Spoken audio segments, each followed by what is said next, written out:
నిన్న నేను సినిమాకి వెళ్ళి చూసినప్పుడు I could move my eyes. నేను అంత ఇన్వాల్వ్ అయ్యా సినిమా చూడగలిగాను. నేను చాలా కనెక్ట్ అయిపోయా సినిమాకి. నాలాగా అందరూ కనెక్ట్ అయ్యారా నాకు తెలియదు.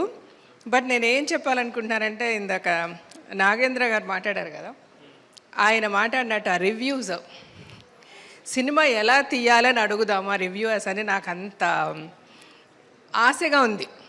ఇప్పుడు ఈ సినిమాలో there is so much of emotion. కళ్ళతోనే చెప్తారు. ఇంట్లో పిల్లలకి ఫస్ట్ ఆఫ్ ఆల్ ఫాదర్ దగ్గర చెప్పుకోలేరు.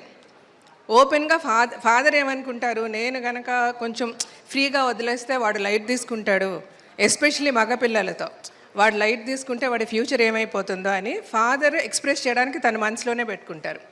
అటు సన్ దగ్గరికి వచ్చేసరికి, అయ్యో నేను ఫాదర్తో చెప్తే ఫాదర్ ఏమనుకుంటారో ఇలాగ అనుకునే వాళ్ళిద్దరి మధ్య ఒక డిఫరెన్స్ వచ్చేసింది.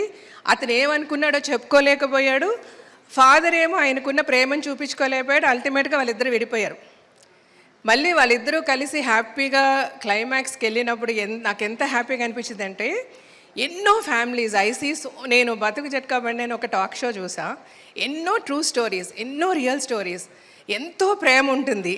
కానీ చిన్న చిన్న విషయాలు మనం చెప్పుకోలేక విడిపోతాం, టక్కని చనిపోతాం. ఎప్పుడు చనిపోతామో లైఫ్లో తెలియదు. మనకు కావాల్సిన వాళ్ళని చాలా దూరం పెట్టేస్తూ ఉంటాం. అలా చేయకూడదు. ఏదున్నా ఓపెన్గా మాట్లాడేసింది. ఇదే కనుక సినిమాలో శర్వా గారు నాన్న నాకు ఈ అమ్మాయి నచ్చిందని చెప్పుంటే డెఫినెట్గా ఫాదర్ రాజశేఖర్ గారు ఓకే అనేవారు. అయితే అది పర్లేదండి, ఇంక అయిపోయింది, ఎంతమంది సినిమాలు చూసేసారు, ఇంక ఇప్పుడు స్టోరీ